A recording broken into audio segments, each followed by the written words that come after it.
Praise the Lord. ஆண்டவருக்கு மகிமை. இந்த வேளையிலே உங்களை சந்திக்கிறது ரொம்ப மகிழ்ச்சியா இருக்கிறது. இயேசுவின் நாமத்தில் உங்களை நான் வாழ்த்துகிறேன். அப்போஸ்தலர் 27ஆம் அதிகாரம் 25வது வசனம். ஆனபடியினால் மனுஷரே திடமனதாயிருங்கள், எனக்கு சொல்லப்பட்ட பிரகாரமாகவே நடக்கும் என்று தேவனிடத்தில் நம்பிக்கையா இருக்கு. கர்த்தருக்கு ஸ்தோத்திரம். ஆனபடியினால் மனுஷரே, பவுலுடைய கப்பல் பிரயாணம், பவுலை ராயன்ட்ட கூட்டிட்டு போறார். ரோமாபுரிக்கு போறார் பவுல்.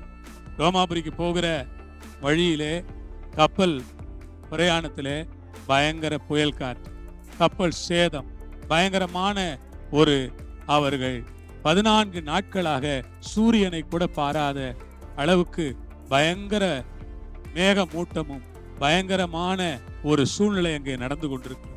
அந்த சூழ்நிலையிலே தான் ஆண்டவர் அவருக்கு என்ன சொல்லுகிறார்? பவுலே, பயப்படாதே, நீ ராயனுக்கு முன்பாக நிற்க வேண்டும். இதோ உன்னுடனே யாத்திரை பண்ணுகிற யாவரையும் தேவன் உனக்கு தயவு பண்ணினார்.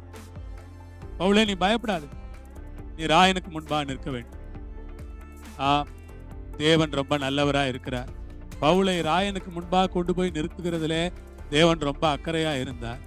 ஏனென்றால் அந்த பவுல் ராயனுக்கு முன்பாக நின்று தேவனை குறித்து சாட்சி கொடுக்க போகிறார். அல்லேலூயா. அதற்காக நான் ஆண்டவரை ஸ்தோத்திரிக்கிறேன். கர்த்தருக்கு மகிமை. மிகப்பெரிய அதிகாரம் ராயன் என்பது. ராயனுடைய அதிகாரம் தான் மிகப்பெரிய அதிகாரம். அப்படி மிகப்பெரிய அதிகாரத்தில் இருக்கிற ஒரு ராயனுக்கு முன்பாக போய் நிற்க பவுலை தேவன் கூட்டிக் கொண்டு போகிறார். அப்படி போற வழியிலே தான் அங்கே யாத்திரையிலே பயங்கர பிரச்சனை வந்தது. அவ்வளவு பிரச்சனைகளுக்கு நடுவிலும் பவுல் திடமனதா இருக்கிறார். கர்த்தர் சொல்லுகிறார், பவுலை, ஒன்னும் நடக்காது, தைரியமா இருங்க, நான் உன் கூட இருக்கிறேன், உன்னை பத்திரமா ராயன்ட்ட கூட்டிட்டு போவேன், உன் கூட இருக்கிற மனுஷங்களும் வருவாங்க. அப்பதான் பவுல் சொல்லுகிறார், ஆனபடியினால் மனுஷரே திடமனதா இருங்க. சகோதர சகோதரிகளே, உங்களுக்கு எனக்கு ஆண்டவர் என்ன சொல்றாரு? திடமனசா இருங்க. மனுஷரே திடமனதா இருங்க.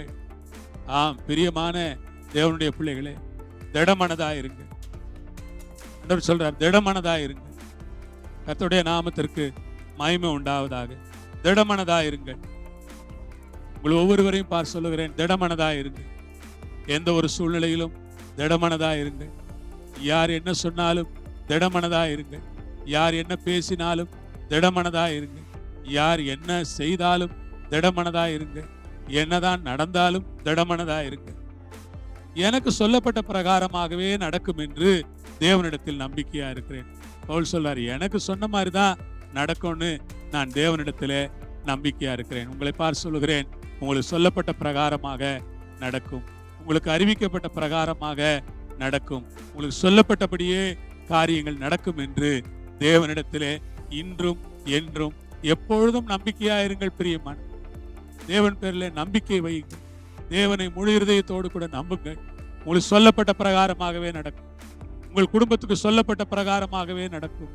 ஊழியத்திற்கு சொல்லப்பட்ட பிரகாரமாகவே நடக்கும். உங்கள் எதிர்காலத்தில் சொல்லப்பட்ட பிரகாரமாகவே நடக்கும். தேவன் என்ன சொன்னாரோ அப்படித்தான் நடக்கும். அதனாலதான் ஆண்டவர் சொன்னார் யாக்கோபிட்ட, நான் உனக்கு சொன்னதை செய்யும் அளவும் நான் உன்னை விட்டு விலகுவதும் இல்லை, உன்னை கைவிடுவதும் இல்லை என்று ஆண்டவர் வாக்கு பண்ணினார். அவர் சொன்னால் சொன்னபடியே நடக்கும். அவர் சொன்னபடியே செய்கிறவர். சொன்னபடியே காரியங்கள் நடக்கிறது. அவர் சொற்படித்தான் காரியங்கள் எல்லாம் நடக்கிறது. ஆகவே அவர் சர்வ வல்லவர். அவர் சொன்னது போலவே காரியங்களை செய்வார். ஆகவே விசுவாசிகளாகிய தேவனுடைய ஜனங்களே, நீங்கள் நம்பிக்கையா இருங்கள் என்று உங்களை நாங்கள் உற்சாகப்படுத்துகிறேன். நீங்கள் எவ்வளவு நம்பிக்கையா இருக்க முடியுமோ அவ்வளவு நம்பிக்கையா இருங்கள். தேவனிடத்தில் நம்பிக்கையா இருங்கள். எல்லா காரியத்திலும் நம்பிக்கையா இருங்கள். தேவன் தாமே உங்களை ஆசீர்வதிப்பாராக, பலப்படுத்துவாராக, காத்துக்கொள்வாராக. ஆண்டவருக்கு எல்லா மகிமையும் நான் கொடுக்கிறேன். கர்த்தருக்கு ஸ்தோத்திரம். தேவனிடத்தில் நம்பிக்கையா இருங்கள். உங்களுக்கு சொல்லப்பட்டபடி நடக்கும். எனக்கு சொல்லப்பட்டபடி நடக்கும். நிச்சயமாய் தேவன் பொய் சொல்ல மனிதன் அல்ல, மனமாற மனுபுத்திரன் அல்ல. சொல்லியும் செய்யாதிருப்பாரா? அவர் மனமாற ஒரு மனுபுத்திரன் அல்ல. இஸ்ரவேலின் வேலன், இஸ்ரவேலின் நம்பிக்கையான தேவன் பொய் சொல்லுகிறது. அவர் சொன்னபடியே செய்வார். சொன்னதையெல்லாம் செய்வார். நிச்சயம் செய்து முடிப்பார். நம்பிக்கையோடு விசுவாசத்தோடு இருங்கள். கர்த்தர் உங்களை ஆசீர்வதிப்பார். ஜெபம் பண்ணுவோம். அன்பின் பிதாவே, இந்த அருமையான வேளைக்காய் ஸ்தோத்திரம்.